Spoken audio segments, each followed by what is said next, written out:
right, we got a pretty good crowd in here. We have like more than 200 first-time attendees at this meeting, so we may end up with a few more folks coming in. But I want to respect your time, and this opportunity is really about you all asking any questions you have. So I have a few slides that I'm going to run through and sort of share some insights from somebody who's now been to 8 of these annual meetings. I think this is my 9th. And things that I've learned along the way, and then open it up for you all to ask some questions if you have any. So just confirming, you all can see my slides? Cool. All right, well, let's get going. This is being recorded, so if you have any friends and colleagues who couldn't be here that want this information, we will send it out, the link out to everybody who was originally invited and couldn't be here. And if you want to go back and watch it again, you can certainly do that. Okay, so congratulations, and we're so glad that you are going to be coming to the 2025 ASIS annual meeting in Crystal City, Virginia.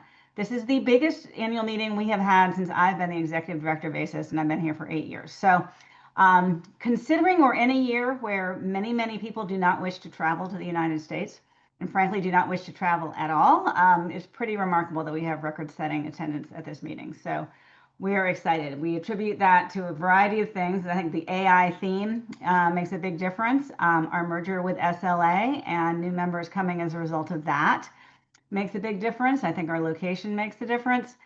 And then my great team supporting me has done a fabulous job in marketing the meeting and getting the word out. So I think it's a combination of things. We've got just an incredible lineup for you. So without further ado, let me sort of give you an idea of what to expect. So here's the what to expect slide. A lot of this I'm telling this tale in pictures, and you too will turn up in some pictures, I'm sure, after this year's meeting. We do have a photographer around, but I will be going through each one of these scenarios and explaining why they are important. So we'll start out with this one. So we have 2 general sessions, 2 plenary sessions at the meeting. Usually we have an opening keynote speaker and a closing keynote speaker. This year, we're having an opening keynote speaker and a closing debate, which I think is going to be really fun. So the opening keynote is John Simons. He is a philosopher, academic, practitioner, all sorts of things. He will be speaking on AI and ethics and similar topics. And so that will be our opening session first thing on Sunday morning. So let me back up for just one second and say, and I'll go through the whole schedule, but we have sort of the pre-meeting and then the main meeting. And the main meeting starts Sunday morning, goes through lunch on Tuesday, and then we have pre-meeting workshops and symposia. So I'll talk to you about those a bit. But the main meeting, which is what all of you are registered for, you may also be registered for workshop and symposia, but you wouldn't be here if you weren't registered for the main meeting. So start Sunday morning with the opening general session, and then closes out with the closing general session. And as I said, that's going to be a debate, 6 people debating the question of, oh shoot, what's the question? Essentially, should library and information science be taking a role in determining how AI is developed, deployed, and used ethically and responsibly? So that will be the topic of debate. So it should be a lot of fun. We've done these debates before, and they're really engaging and interesting to be a part of. So as I said, great keynote speakers. These are a few that we've had in the past. We try really hard to get a diversity of keynote speakers. We also try to draw on somebody from the country in which we are located and who can speak on the topic that the meeting is about. So as I said, John Lyons will be our opening keynote. And these are a few folks from our previous meetings, all of whom the guy in the upper right-hand corner there read a poem. He was quite remarkable. So it's an eclectic mix. You never know quite what you're going to get, but guarantee a session worth turning up for. It's also where we give the best paper awards and things like that and introduce you to all the people you need to know. Lots of time at the end of all of our keynote sessions and general sessions for questions. So be sure to jump up out of your seat and get in line to ask a question if you want to do so. We always make sure that the presenters stop early enough to let participants ask questions, but we almost always also have to cut off the questions at some point because there are more people waiting in line to ask a question than we have time to accommodate. The keynote speakers always stay behind for a good long while afterwards. If you have a compelling question that you don't get answered, you can stay on and ask it. There's lots of food at the annual meeting. We have plenty of food events. I'm not sure okay, I just realized I did not upload or update this slide. So let me adjust slightly. We have a continental breakfast on Sunday, not on Monday and Tuesday, but there is coffee in the morning on Monday and Tuesday. We're starting a little bit later this year in the mornings than we have in the past. So we're not doing continental breakfast on Monday and Tuesday, but we are doing it on Sunday. But there will be coffee and a break in the morning and afternoon breaks with food.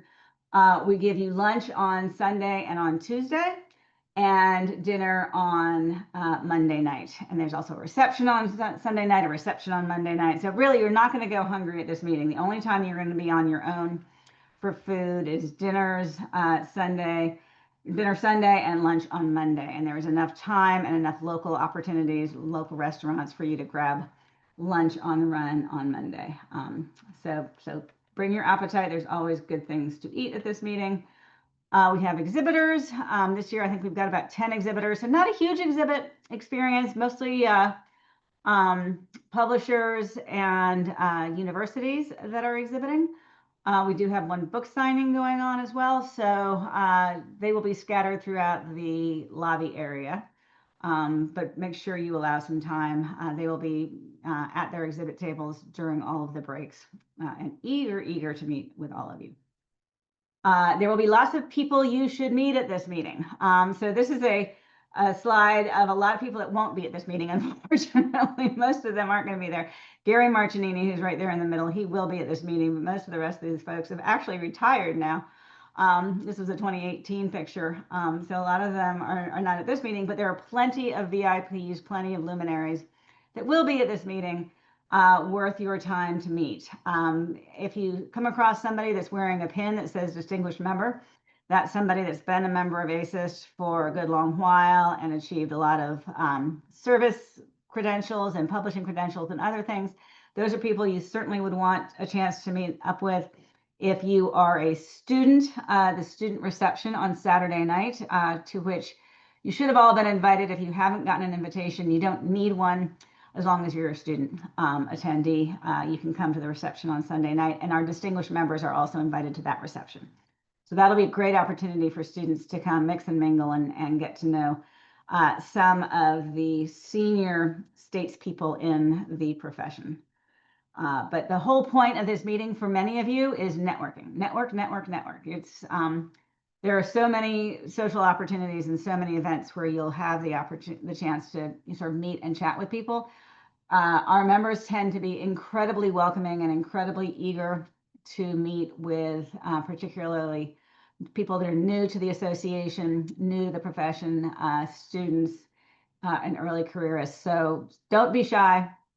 I can't tell you how many people, when I ask them about their first annual meeting experience, they say, oh, I was just so amazed. I saw Marcia Bates and Lynn Conaway and these other people, and I went up to them and I just asked them if I could shake their hand, and they were so welcoming and so kind and introduced me to 20 other people. And so that's how you want to take advantage of your time there is by being an extrovert and finding people that you want to meet.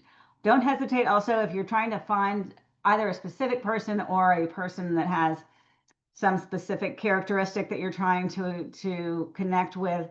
Come find me, find other ASIS staff members, find ASIS board members, and say, hey, I'm looking for somebody who could give me advice on XYZ.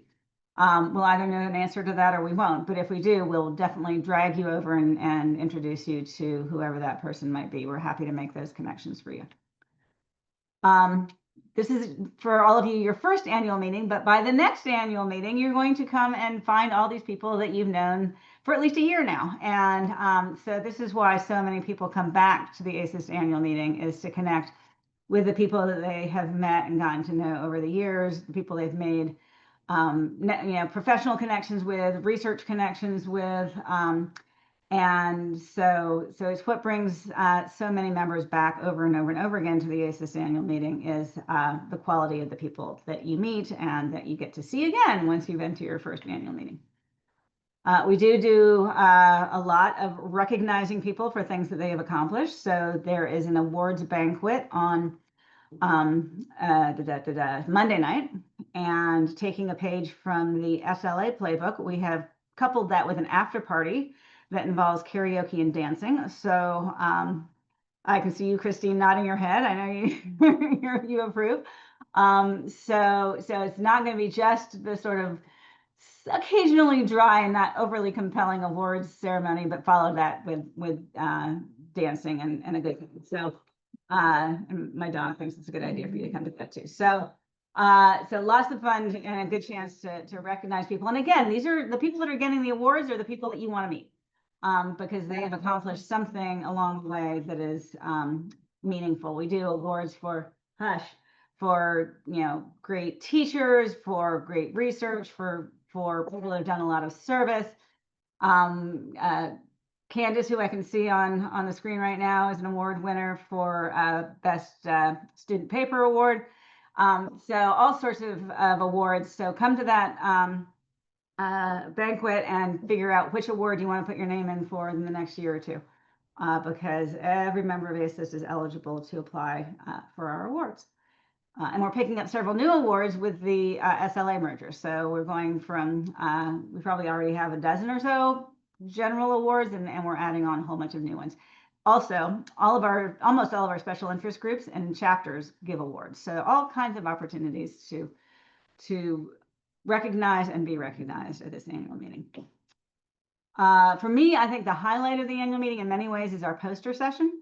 There are 120 in-person posters this year, and so that's about as many as we've had in my recollection, in a big giant room, and all the poster presenters will be standing with their poster ready to explain to you the nature of the work that they have done, and you will see just some really remarkable both works in progress and works that have been completed. And it's a great opportunity again to talk to folks, to find out what is going on, what the latest research is, what the latest information is. So definitely you want to do that. That's Monday night ahead of the awards banquet. The posters go up at about 10:30, or they go up earlier, but they're available by about 10:30 in the morning on Monday. So you can go wander through them at your own leisure, and then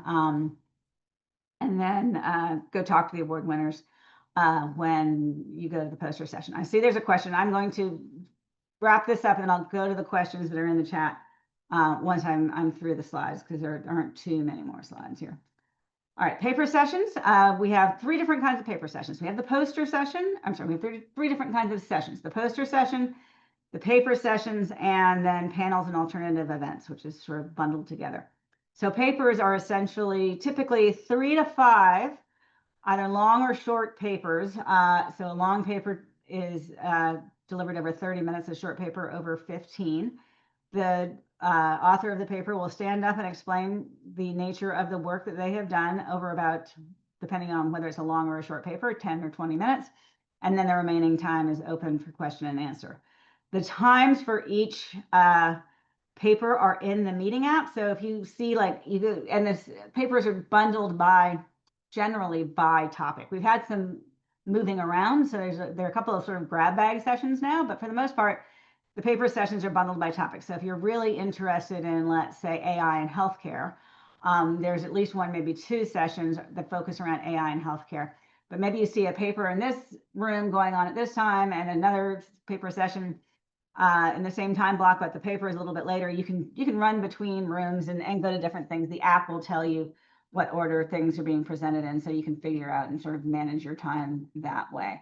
But there are 22 paper sessions, each with at least 3 papers, some of them 5. So lots and lots of different papers being shared. And you can get the information about those on the app. You can also, if you go to our website, the annual meeting website, under program, there are a couple of different schedule options. If you go to I want to say it says something like detailed schedule or detailed program. That takes you into the Conf tool system, which is the system where all the presenters submitted their presentations in the first place. That has the full abstract of every paper. So if you really want to dive deep to figure out what it is you want to attend, you can go in and look at that ahead of time. You'll also be able to download the papers from the proceedings starting, I think, tomorrow or Friday. We're going to send out a know before you go email on Monday that will include that, but the link is also in the app. So if you've gotten into the app already, I think you can get to the proceedings, which have all the papers in there as well. So lots of reading you can do before you come to the meeting. And then we have 30 panels and alternative events. So the difference between a panel and an alternative event is, in theory, that the panel is 3, 4, 5 people that are sharing their insights on a topic and sort of discussing among themselves and then discussing back and forth with the participants, whatever this topic is. An alternative event is more of an interactive, you might be lightning talks, it might be a round table, it might be something a little bit more unique than just a bunch of people talking mostly at you, more interactive and more conversational. So again, that information all in the app. You can find out what sessions you might want to attend around that. It depends on what approach you want to take, what your objectives are in terms of learning at an annual meeting. I find the panels a lot more sort of fun and engaging than the papers, but if your agenda is to find research partners or people that you can work with around a specific topic, then going to a paper session on that topic would certainly, of course, be to your advantage as well. I'll also mention that the panels are in rooms that are slightly larger because they tend to draw more people. I should mention, because we have record attendance at this meeting, there's going to be potentially standing room only in some of these sessions. Now, I always say that, and I'm always amazed by how few people actually go to the sessions at a meeting. You have 500 people registered for the meeting, and there are never more than 300 people in a room at any given time. I don't understand how that works, but try to get to don't be surprised if you get somewhere and there is standing room only for some sessions. All right, I've talked about networking already. I'll just reiterate how many opportunities you have to do that. The opening reception on Sunday night is completely unprogrammed. It's just an opportunity for you to wander around and meet people. As with all of these types of events, we have lots of ribbons, so very many ribbons, and so you'll be able to see sort of what special interest groups people are in, what chapters they're in, what other things they might be doing based on what their ribbons say. We will also, at the opening reception, have table tents for different special interest groups and chapters. Not all of them will probably be manned, but if you want to learn more about a specific special interest group or chapter, look for that during the reception. And if somebody from that group is available, they will be standing at a table ready to talk to you about that. That one's always a little hit or miss, depending on how many people actually turn up for the reception and man a table. But those can be very successful if you're trying to learn more about a chapter or a SIG. And again, ribbons. If you want to learn more about a SIG and you can't find somebody at a table, just go look at people's ribbons. It will say on there what SIGs they're a part of, and you can find somebody else that's in a SIG that you're interested in if you want to do that. All right, so here's who's coming. I made this slide a couple of days ago. We were at 577 attendees a couple of days ago. We're probably another 5 up from that now. So it just keeps growing and growing. It's pretty amazing. So we do expect, as we had with our meeting in Canada, that as we get closer to the date, people are going to start letting us know they could not get visas. And so we'll see some fallout from our overall numbers. One of the reasons we created the virtual satellite meeting was to accommodate people who either ahead of time or right before the meeting discovered they can't come because of a visa issue, because of travel concerns, et cetera. And so we have this very vibrant virtual meeting that goes along with the annual meeting so other people can present in other ways. We do pretty strictly require that in-person presentations be given in person. So anything at the Crystal City meeting should not be over Zoom, unless it's a committee meeting or something like that, or a SIG business meeting. There might be 1 or 2 exceptions to that where I said I would look the other way if it happened, but for the most part, the people presenting at the meeting will be at the meeting. Then there's this whole other virtual meeting I'll mention in a minute that you can attend as well, because by virtue of registering for the in-person meeting, you also get to go to the virtual meeting.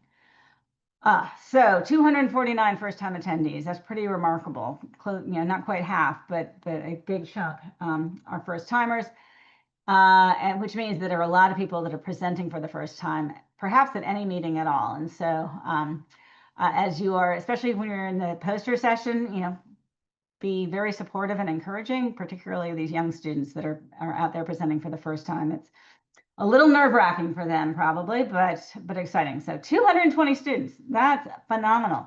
About 40% of our total attendees are students. So that is so great for us to see. Probably of that, I'm going to say 180 are probably PhD students, and the rest are probably master's students. So a great mix there. And 23 countries represented at the moment, which is a lot more than I had expected for this meeting, because again, people not wanting to come. We have 21 people coming from Canada. We usually get about 80. So, significantly less people coming from Canada. One person coming from Australia. He's one, I'm not even sure who it is.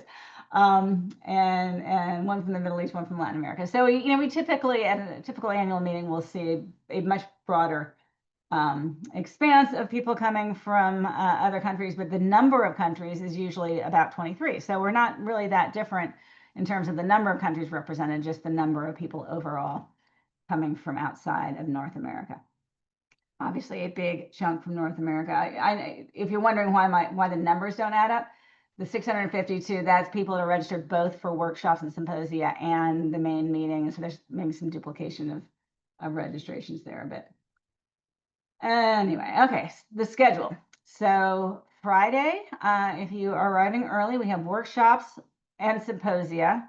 We just, in previous years, we've just done workshops. This year, we actually split workshops and symposia. So a symposium is more of a research, an opportunity for people to present their research and to recognize activities within a discipline. So they're typically run by special interest groups.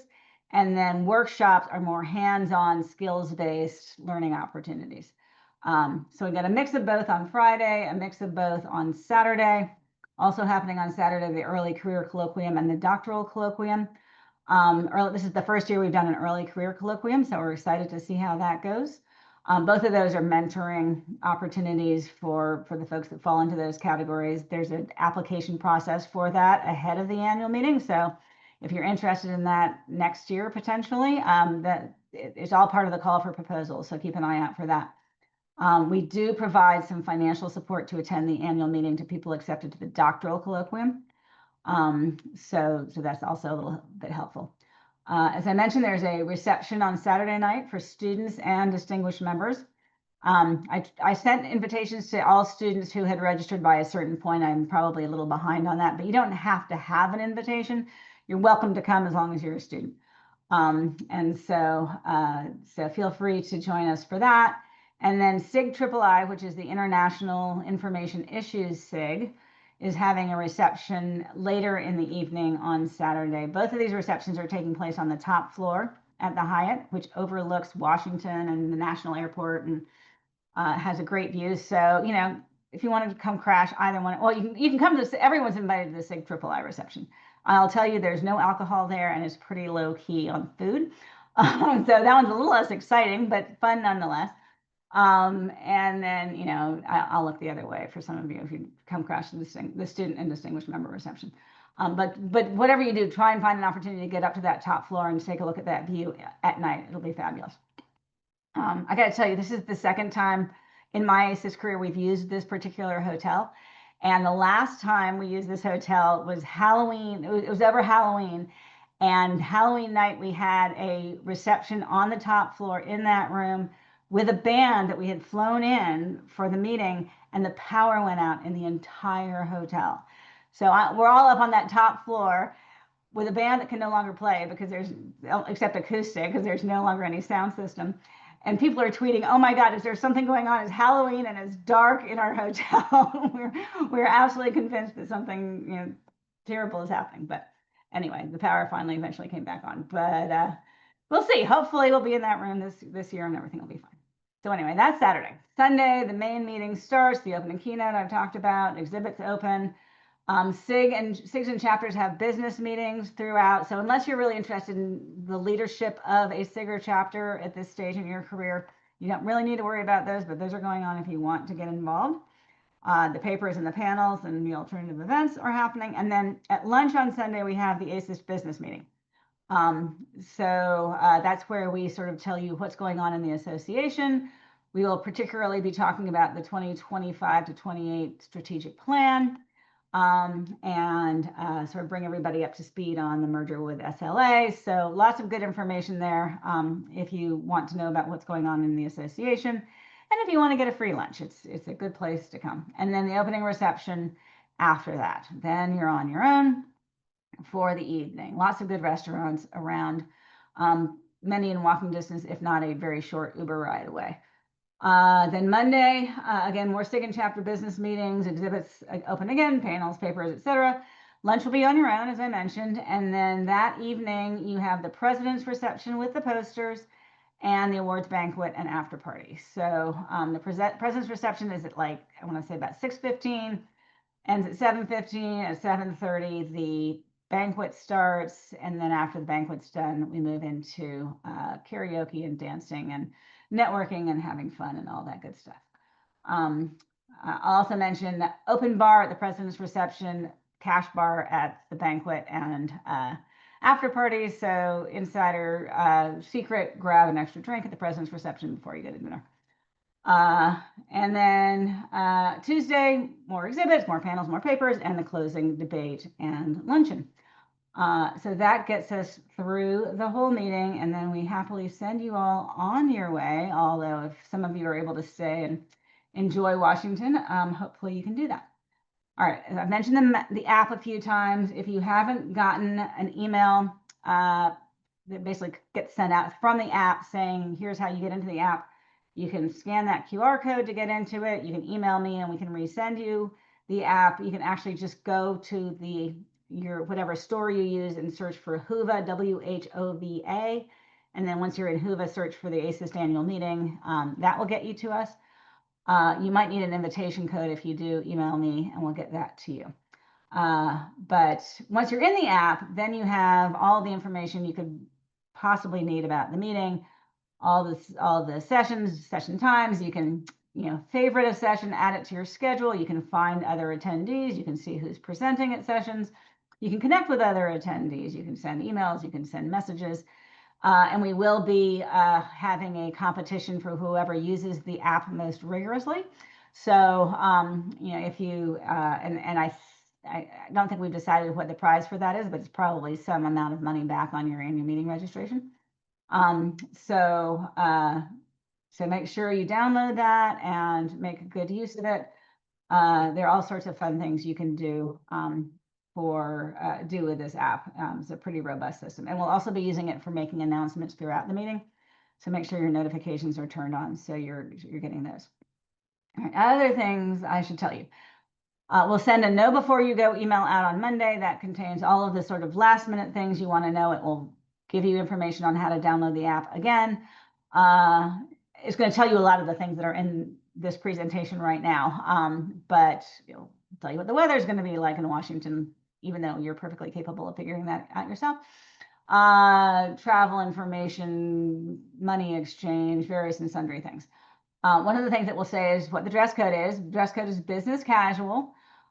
Feel free to dress up for the awards banquet. Don't feel like you have to, but people typically do dress up a bit for the awards banquet and then bring dancing shoes because I expect everybody to dance.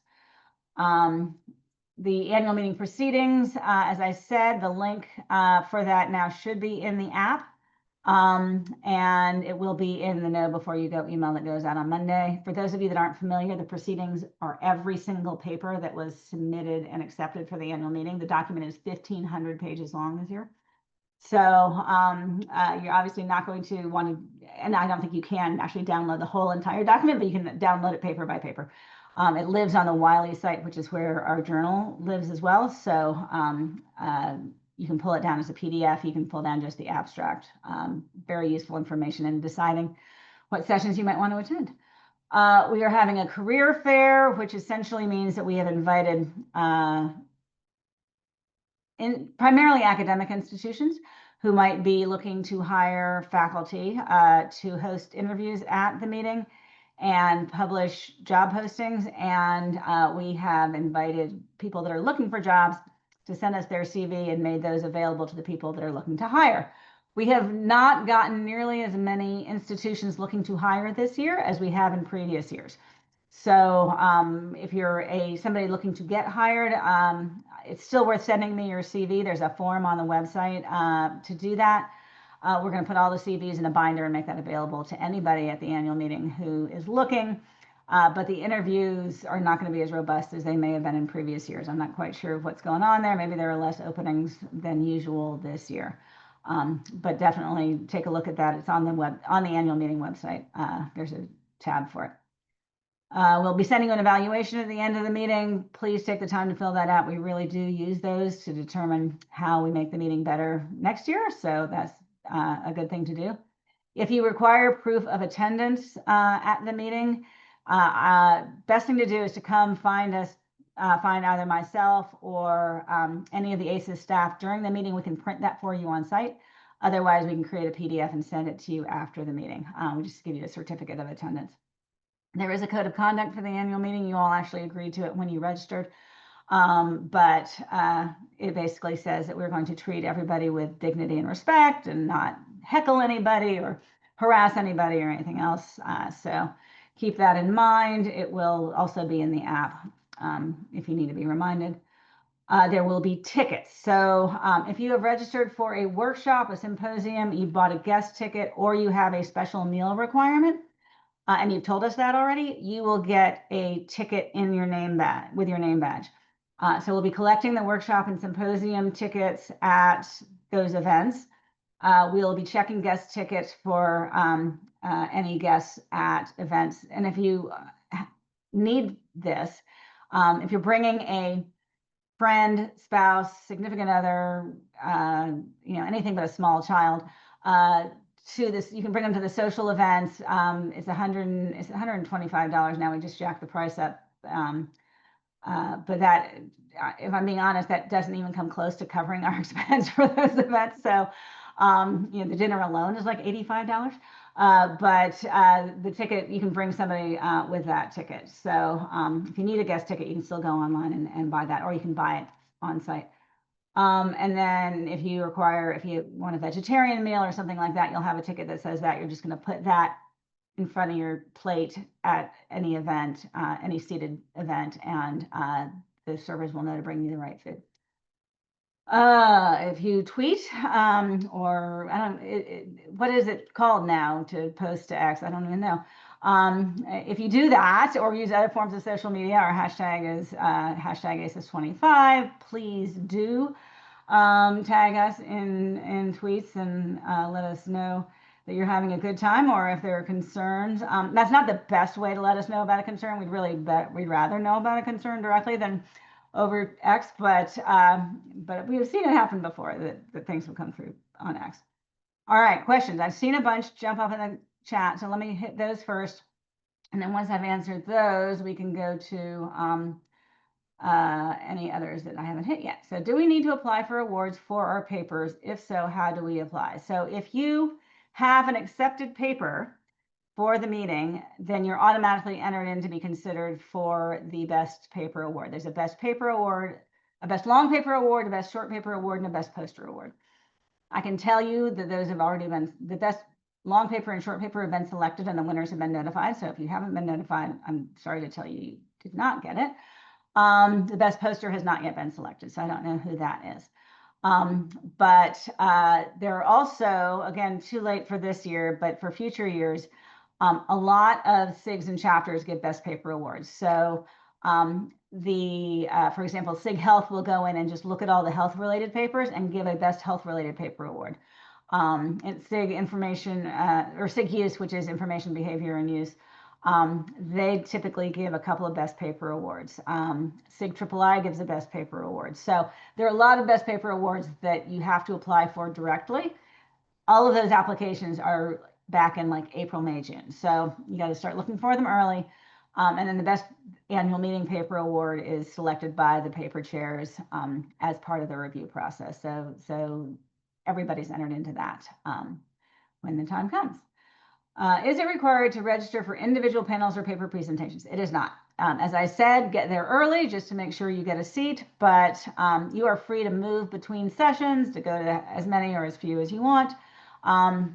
We basically seat the room to hold as many people as the room will hold, and let the chips fall where they may. So again, get there early just to make sure you get a seat, but there should be plenty of seating, I would think. Yes, there is still space to register for workshops and symposia. We have a couple of really great ones that are undersubscribed. I'm not, trying to push you to bad ones, because I think a couple of my favorite ones, I'm really surprised don't have more people signed up for them. And I'll tell you what they are. One is called multivocal writing, and it's a skills-based workshop on exactly what it says, how to write in multiple voices. So it's, you have to write a research piece for this. Here's how you approach that versus I need to now write, a blog post for something else, or I want to get published in Information Matters. So how do I write for that? Really great workshop with Jenna Hartel, who I don't know if you've ever seen any of the, she does a whole series of videos that are posted on Information Matters and elsewhere on information science. She's a fabulous faculty member and out of Toronto, and I highly recommend that one. And then the other one, that one is on Saturday morning. One that's on Friday afternoon, I believe, is called Mapping Research. No, I don't have it. It starts with mapping research. And the point of the workshop is it's a look at how first responders use information. So we're going to have people from 2 local fire and rescue departments, and faculty out of George Mason University, and several other people. It's going to be, I think, a really fascinating session on something that you may not have ever given a lot of thought to. But that one's another one that's a little undersubscribed, but I think is going to be great. But we have, I think 10 or 11, maybe even 12 workshops and symposia going on Friday and Saturday. So particularly if you're going to be in town, think about coming. You can buy a ticket on site. We prefer you buy it early, only because then we know how many people to make sure we have breaks for, and some of them are all day, and so we provide lunch for those. So the sooner you let us know you're coming, the better prepared we can be for you. But you can also buy one on site. Yes, you need to register for individual workshops. There's an additional fee for workshops and symposia ahead of time. You can just go in through the same pathway that you went in to register for the main meeting. And it won't let you register for the main meeting again, but it will let you add on symposia or a guest ticket or any of those things. For panel sessions, will each room be AV equipped to play video? Yes. We're going to have a laptop in every room. I'm assuming that, David, you're a presenter. So every room will have a laptop, and it will be connected to the audio system and internet and so forth. The one thing we ask, I didn't talk about this at all. How did I forget this? So we have a translation system that we will be using at the meeting. It's called Wordly. And it enables you with your phone to, each room has its own QR code. You get into the app, and then you get into, and there's instructions on site for how to do this. But once you're in the app, the audio will be fed through the laptop in the room, and you can see the transcript or listen to the session in whatever language you choose. There are like 133 languages that this system has. We're also allowing presenters, if they choose to present in their own language. So then English speakers will need to use that in reverse, right? Particularly, I think, we find that a lot of Chinese language speakers have a difficult time, not so much in the presentation, but in the Q&A. So we're offering that as an option. So you do need to have a phone with an internet connection in order to use that. And then if you want to listen, you would need an earbud. Alternatively, you can just look at the transcript of that. But so the audio system runs into the laptop doing that, and the reason I'm making this point is if any of you are presenters, please, please, please do not shut the laptop that is at the podium in the room. That keeps happening, and we can't use the translation system if the laptop gets closed. So if you're a presenter and you're at the podium, don't close the laptop. Very important. And we always put signs on the laptop saying, do not close me, and still they get closed. But that's the nature of the beast. Okay, but yes, they will be equipped to play video. Will we be using Blue Sky? We will not be using Blue Sky. I don't, in fact, know what Blue Sky is. So no, we won't. Do you recommend that we bring a laptop to events? No. I would recommend that you bring a cell phone so that you can use the Wordly. You could do it on a laptop. I think, yeah, I assume you could do it on a laptop as well if you wanted a bigger screen, but you really don't need it. There will be free internet throughout. So if you want to bring a laptop and take notes and all those other things, feel free. But it's just one more thing that could grow legs and walk away or get left behind if you're not careful. I just know myself. I know I put my laptop bag down and forget where I've left it, and disaster strikes. So I would suggest that unless you feel like you need it, you don't bring it. If you're a presenter, as I said, there's a laptop in every room. We prefer you use the laptop in the room so that things don't get unplugged and have to be replugged and so forth. So so probably best not to if you can avoid it. This one is for Christine. Is there anything going on for SLA members who are transitioning for ASIS? I can say in part, one thing that I should mention is that there is a meetup on Thursday night of what we call DMV people, so people that are in the District, Maryland, and Virginia. Of all ASIS members are invited to that. We don't have an awful lot of people coming yet, but if you're in early and want to come to that, I think we'll probably see a fair number of SLA people that are not coming to the annual meeting but are coming to that. I'll also mention that KM World is taking place in DC on like Monday, Tuesday, Wednesday. So we are offering an exhibit only or an exhibit only with a reception pass for people who might want to, who are coming into town anyway for KM World and might want to drop in and do our exhibit hall and come to a reception. But Christine, anything else you want? Are y'all doing a meetup of any kind or anything? I'm definitely planning it. Work is gotten in the way for me recently, so it's on my radar, and I'll reach out to former SLAers and ASIS members. Always welcome. I'm excited to meet everybody, and I love that there's a dance party karaoke. And I said maybe we'll do a special karaoke song to introduce ourselves. Perfect. Yeah, Heather, you and I are gonna have to do another duet, I think. Please do. Yeah. Okay. Okay, so for uploading your resume, if you go to asis.org/AM25, here, we're just gonna, as long as I've got my screen shared, let me go there.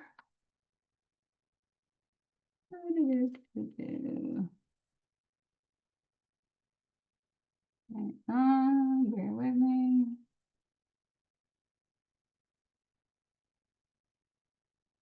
Go to job placement. And then you'll see where you submit your CV. All right. So that is how you do that. Oh, and then Gabriel, thank you for uploading that too. Out of curiosity, has anyone had any flight issues with the shutdown coming from Canada? Probably too early to say at this point, and the question is obviously not really for me, but for other people. There are some very good resources online for checking on status of flights. If any of you are TikTok viewers, if you go on TikTok and search for how do I check on my flight status during the shutdown, there's 30 million videos on how to get that information, but I'm sure you could also Google it. There's some federal government, US government websites that are tracking that, where you can go in and see what the wait times are at TSA checkpoints, or what the delays might be. I think, frankly, if you're coming from Canada, depends on if you're connecting through a city in the US. If you're coming from Canada direct to DC, you're probably fine. You're probably way better off than the people that are in the US trying to get to Washington, DC. Now, the good news is we're in Washington, DC, which means we are where the federal government is, and people actually do need to get in and out of Reagan National Airport.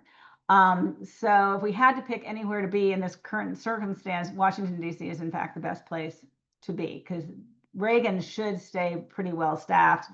And most flights in and out of Reagan, I think, will be reasonably okay. I'm completely speculating and talking completely extemporaneously. I could be completely wrong, but I think we're in, if we had to pick the best city to be in, this is probably it.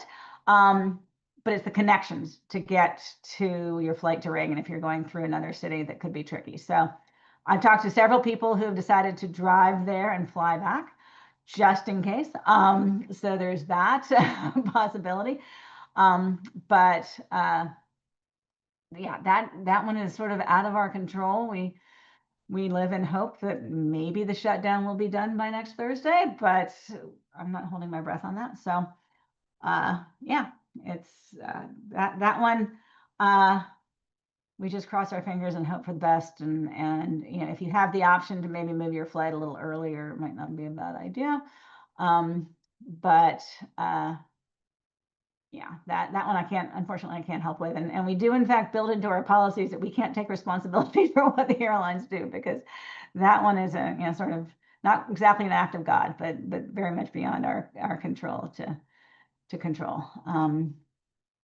So we'll know more about that around about Wednesday or Thursday next week as to how that's going to play out. All right, anyone have more questions? You can unmute if you want, or just pop something in the chat.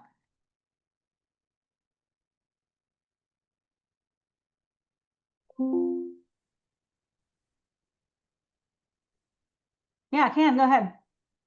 Hey, thank you for Linda. Thank you for doing this orientation. My question is, I haven't checked the schedule yet. Sessions are not concurrent, right? We don't need to pick which one to go. It's just one going on, or there are multiple concurrent. There are 6 concurrent sessions at a time. Oh, okay. So the way it goes: general session, concurrence, general session, concurrence.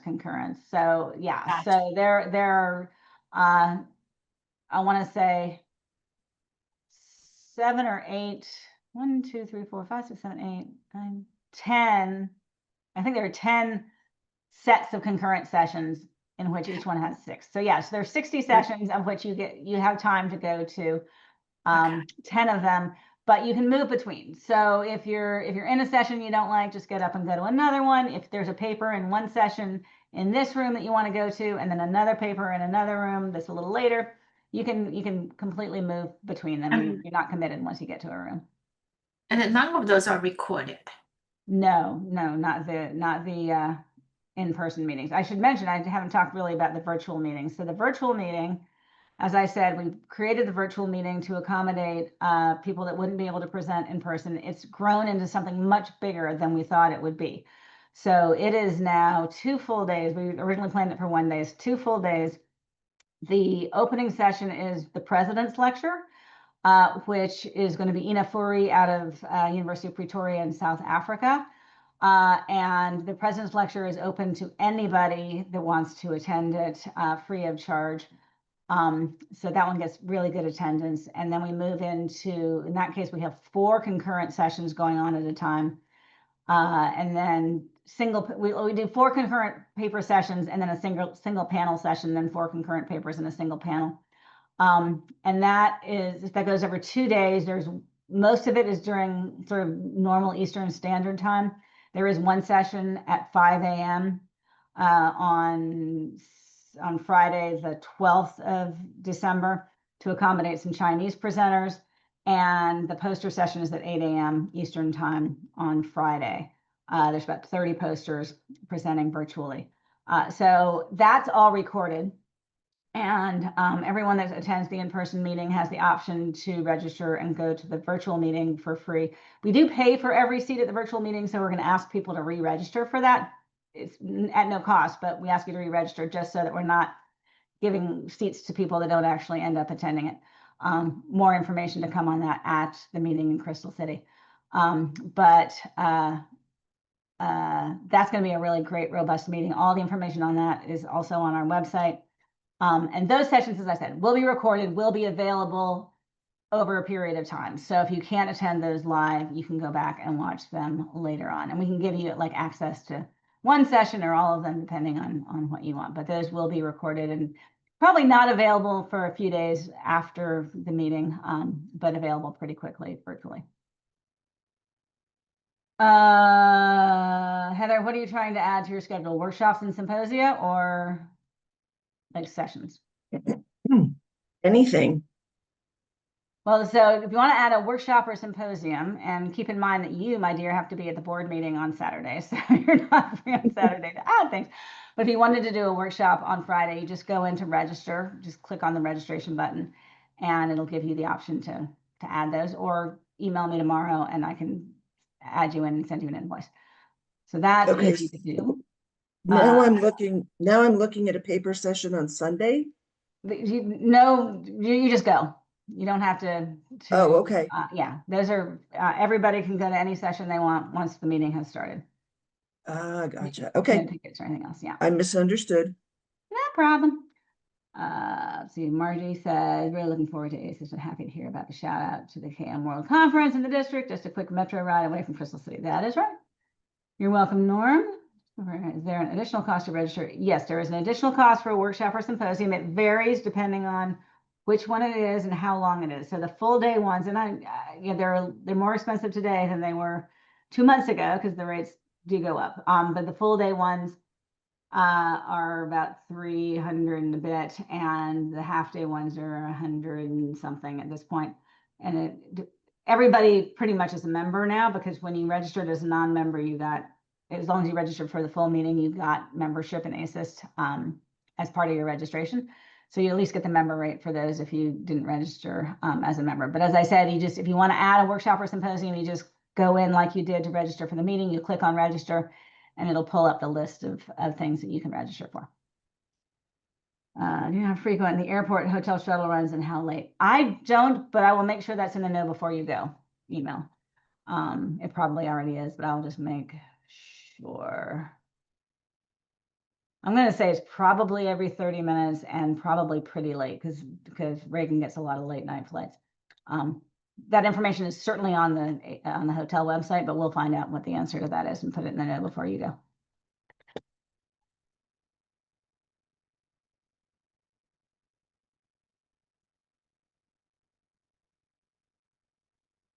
Any other questions?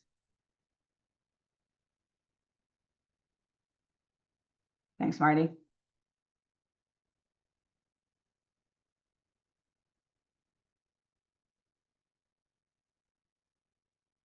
Well, if you get there and you have questions, we're going to have a well-staffed registration table where people can answer questions. I will be floating around, find me. There are 6 ASIS staff altogether, so we'll be pretty easily identifiable. And happy to answer your questions. And again, don't hesitate to walk up to somebody that says who has board member on their ribbon and treat them, as a source of information as well, because they know as much as, well, maybe not as much as I do, but they're pretty knowledgeable about what's going on. Thank you for that information about the shuttle. So every 20 minutes up till from 4:20 a.m. till 12:40 a.m. daily. Plenty of good options there. There's a question asking for, sorry, there's extra fee for workshop or symposium or not? I have the same question, please. There is, yeah, I'll just pull that up real quick so you can see it, because I am still sharing my screen, I think. Registration rates and policies. So here are the workshop and symposia rates down at the bottom of the rates and policies page. So you would just go to register for in-person. Let me see if I can get in here. Yeah, of course, it's not going to like any of my usernames and passwords, is it? All right, we're going to have to go the old-fashioned way. Hang on. Go in as a staff member. Hang on.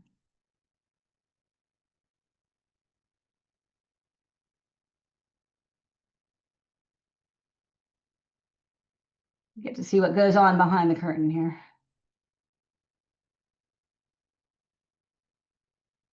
Okay, so this is what you'll see when you go into the registration form, and once you've entered your information in, it's going to give you this whole long list of things to attend. And then you're going to pick something, and if you're already logged into the ASIS system, it's going to show you the member rate already. These are the non-member rates. So once you're logged in, you'll see these rates will be crossed out and you'll see the member rate. I can tell you there is a deep discount rate for the FIG CMR Knowledge Organization Workshop. That's $200 for members still and $100 for students for a full day workshop. So that one's a good deal. SIG Use, I think, is also giving a discount on their information behavior symposium. So those are sort of the two less expensive ones, but I wouldn't pick it based on what they're charging. If you go to go back to the annual meeting website and find program and go to workshop and symposia. Here's the list of all of them, and each one of them has detailed descriptions. There's also, by the way, a virtual one this Saturday. So best practices for ethics of care when engaging vulnerable communities is a virtual workshop this Saturday from 12 to 4. So that's another option. And that one, because it's virtual, is considerably less expensive. So something to consider. That one is at this point $90 for a student, $130 for a professional member. So that is another option. All right. Oh, 7 new messages. Okay, let's go. Are there any events in the city that are free for the ASIS conference members? Yeah, most museums in DC are free. So the only issue, yeah, everyone's answering the questions I was going to say. With the shutdown, it's impossible to know what is open. Get online and Google ahead of time. Unfortunately, we had hoped to do a Library of Congress tour, an IMLS tour, but with the shutdown, very difficult to get into any of those places and organize things ahead of time.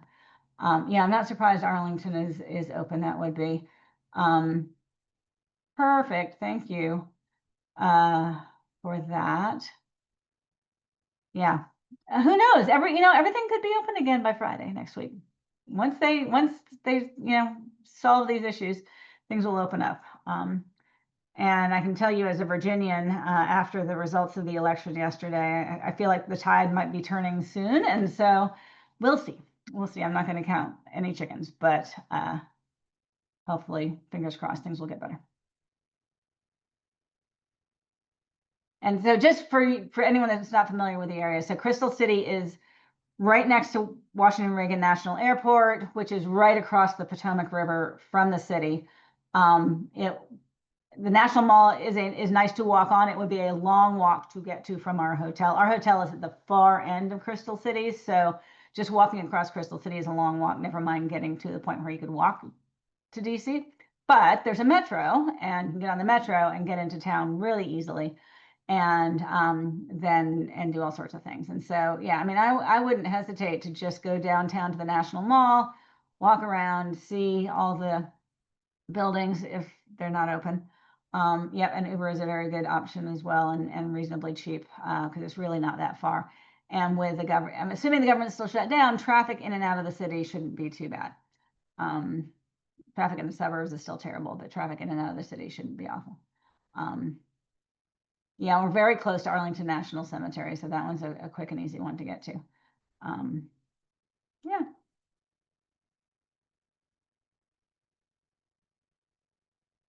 All right, we are at 7 o'clock. Any more questions? You're welcome. All right, everybody, if you think of something that you wish you had asked and didn't, shoot me an email and I will respond. I'm going to save this recording and send it out to everybody that registered, so you can refer back to it if you want. Keep an eye out for the Know Before You Go email, and if you have any issues getting in the app, let me know. We can take care of that. And anything we can't take care of ahead of getting to Crystal City, we will take care of there. All right? Safe travels to those of you that have to travel. Hopefully we see you soon. Bye.